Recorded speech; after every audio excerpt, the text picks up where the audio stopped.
For today's video ay magluluto ako ng ulam ko. Samahan niyo ako. Ang aking ulam ay pritong isda. Saka ampalaya. Makinis na ampalaya. Yan, igigisa ko to. Tapos lalagyan ko ng egg. Ito yung pagkain ko ngayon. Hindi na ako nagluto ng rice. Minsan kumakain akong rice, minsan hindi. Depende sa trip.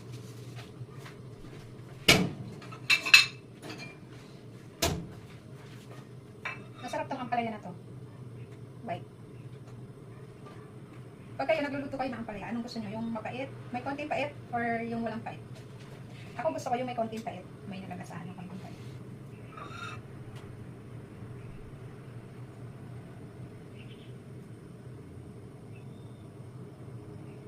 Tapos, habang nagluluto ako, may share ako sa inyo.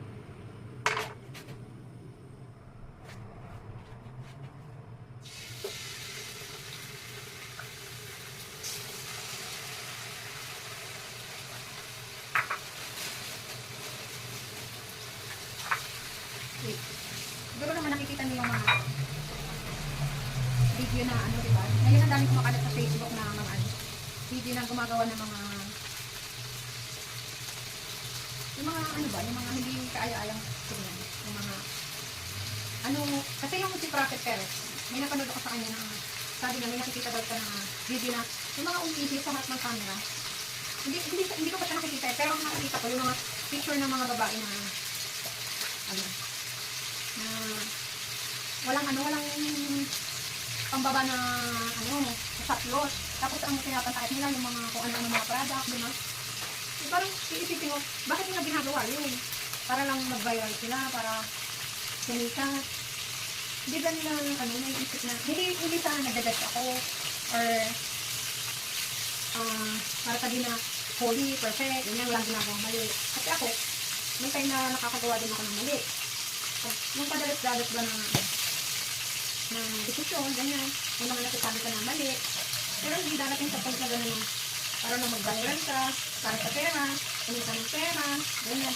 Gagawin mo yung mga bagay na yun. Kasi, dapat pag-iisipan natin yung mga ginagawa natin.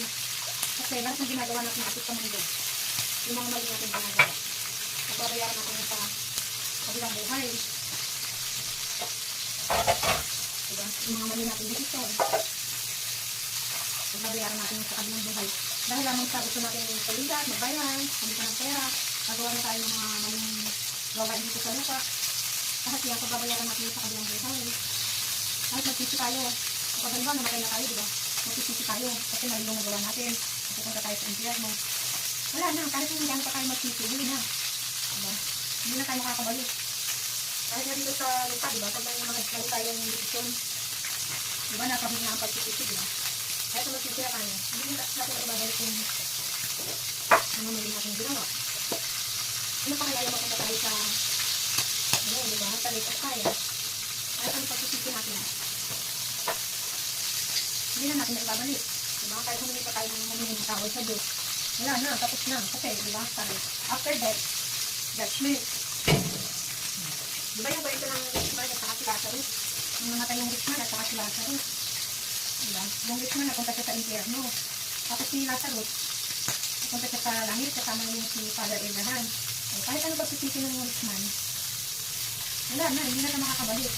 Yung kwento na yun, paalala yun sa atin ng Diyos na habang nandito pa tayo sa lupa, may pagkakataon pa tayong magsisi. Kasi pagkatapos ng kamatayan, kahit ano pagsisisi natin, wala na, tapos na yun. Diba? Hindi na tayo makakabalik dito sa lupa para humingi ng tawad. Para mapunta tayo sa langit. Diba? Hanggang nandito pa tayo sa lupa, binibigyan pa tayo ng pagkakataon ng Diyos na magsisi at magbalik loob sa Kanya. Diba? Kaya huwag na natin sayangin yung bawat araw, yung bawat pagkakataon na binibigyan natin ng Diyos. Habang nandito pa tayo sa lupa, binibigyan tayo ng pagkakataon na magsisi tayo at magbalik loob tayo sa Kanya. Pero tayo, sinasamantala natin yung mga bawat araw. Diba? Masyado tayong busy sa buhay, masyado tayong busy sa hanap buhay, wala tayong time kay Lord. Samantala yung time na pinapiram niya sa atin, diba? Pinahiram na lang sa atin. Tapos, hindi natin siya mabigyan ng time. Masyado tayong busy sa buhay, sa hanap buhay, masyadong busy sa panonood ng mga kung ano-ano. So, ubos yung oras natin sa panonood ng Netflix, ng mga K-drama, ng mga Chinese drama. Ubos yung time natin sa pag-explore sa social media, Kasi ako, ganun din ako eh. Masyado akong distracted sa mundo. Masyado akong distracted minsan sa social media. Pag umaga, tapos mamamalayan ko. Natapos na pala yung oras ko na hindi man ako nakapag-spend ng time sa Word of God. Guilty din ako din minsan. Na masyadong distracted. Diba? Tapos wala man lang tayong time kay Lord. Diba? Sabi nga sa Biblia, na ano po, maraming aanihin. Diba? Maraming aanihin sa ubasan. Pero, walang manggagawa. Kasi, alam mo ba, ako, minsan, gusto kong mag-share ng mga word of God, ganyan. Pero, alam ko naman na hindi galing kay Lord yung fear. Pero minsan, natatakot talaga ako na baka mali yung sabihin ko. Kasi pag may mali kang turo, tapos napahamak yung tinuruan mo, dahil sa maling pagtuturo mo, mahirap kasi magturo eh, kasi baka mali yung maituro ko. Kasi, ako, konti pa lang naman yung nalalaman ko sa Bible eh. Mahirap magturo, hindi ka sigurado kasi, yung itinuro mo mali, yung nakain sa'yo, pag napahamak sila, pananagutan mo yun. Pananagutan mo sa Diyos yun, pagdating ng judgment. Kaya minsan, natatakot ako magturo kasi, baka mali yung ituro ko. Pananagutan ko yun sa Diyos, pagdating ng judgment. Pag may napahamak na mga kaluluwa dahil sa akin. Kaya nakakatakot din magturo.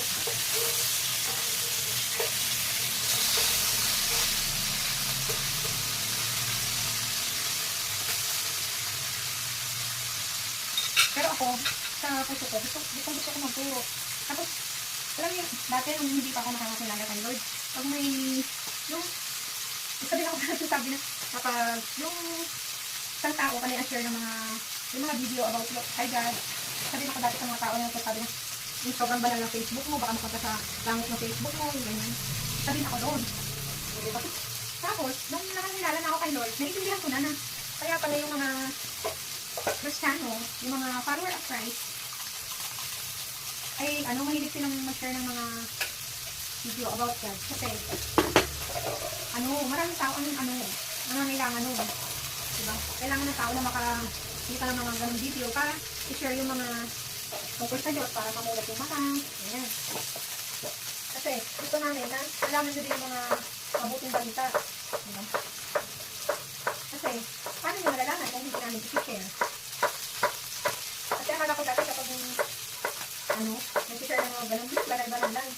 Ngayon, naintindihan ko na, kaya pala nag-share, para makabot din yung ibang tao na hindi pa nakakaalam. Kasi ako ngayon, may mga napapanood ako na sinamahan ako sa video, sinishare ko sa Facebook ko kasi alam ko, kailangan mapanood din ng ibang tao.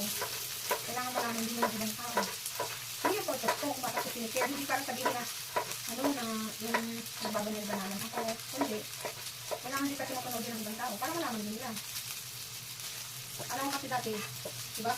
Grabe yung deceptionization dati sa akin na, banal-banalan, ganyan-ganyan. Kasi, dati, hindi ko pa rin alam, hindi ko pa nakikilala ng si Lord. Kasi kung nakilala ko na si Lord, ganun pa lang.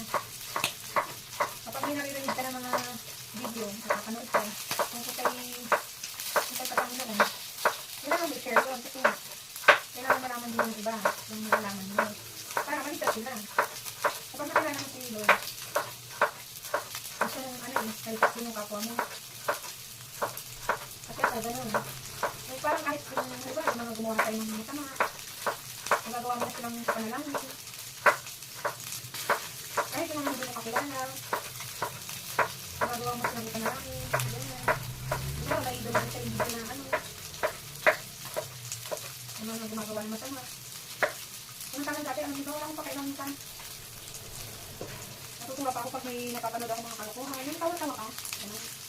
Diba, ngayon sa atin, ganyan na. Kasi nga ang mundo ay corrupted with Satan. Diba?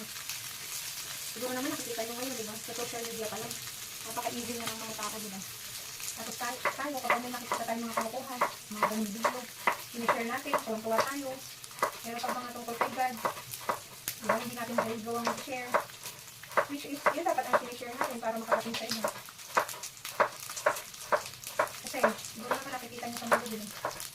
Ang dami naman nangyayari sa mundo ngayon. Diba? Yan mo yung mga war. Nasa Bible lahat yan. Kaya pag nagbabasa ka ng Bible, hindi ka na magugulat sa mga nangyayari ngayon sa mundo. Kasi nga, sa ano na yun, nasa Bible lahat yan, naprobot na yan. war yung mangyayari, pagbuto, mga pandeles na yan. Diba? Parang hindi ka naman so-surprise kasi nabasa mo na sa Bible. Pero pag hindi natin nabasa sa Bible, malilito tayo, matatakot tayo. Kasi nga, hindi natin alam ano ba nangyayari sa mundo, bakit ganito. Diba? Pero pag nabasa mo na sa Bible, hindi ka naman so-surprise kasi alam mo na nangyayari talaga yan. Kasi nabasa mo. Ako hindi ko maalam. Hindi ko sa ulo yung wala pa akong masyadong alam sa Bible. Hindi ko sa ulo yung mga lahat ng mga character dyan, mga tao dyan, mga pangyayari. Pero may mga, ano ba, may mga natatandaan ako ng mga pangyayari. Nakakaawa ang ano. Hindi ba nakakaawa talaga ang kaluluwa ng tao kapag nakita sa inyo ko. Dito pa nga lang, di ba, nagreklamo na tayo sa sobrang init. Ano pa kaya sa impyerno na sobrang init?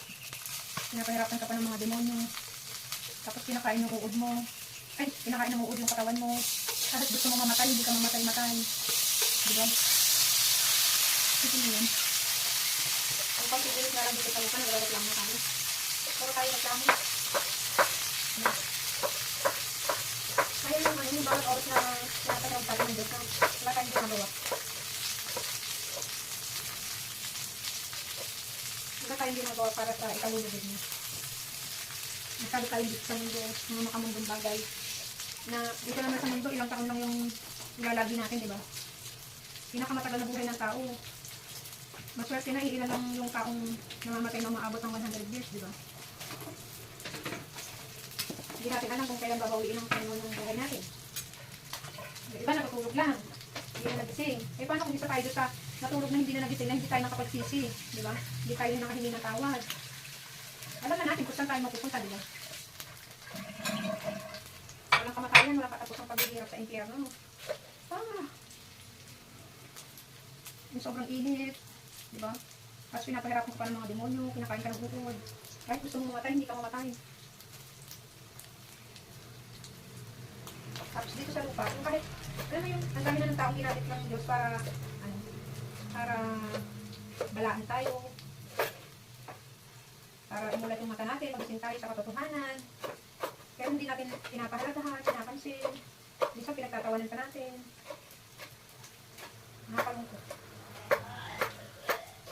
O sige na, yun lang muna yung video ko. Hindi pa ako tapos mag-load ko. Kasi inubo na yung lola ko kaya mamaya ka na sa ito. Bye-bye. Thank you.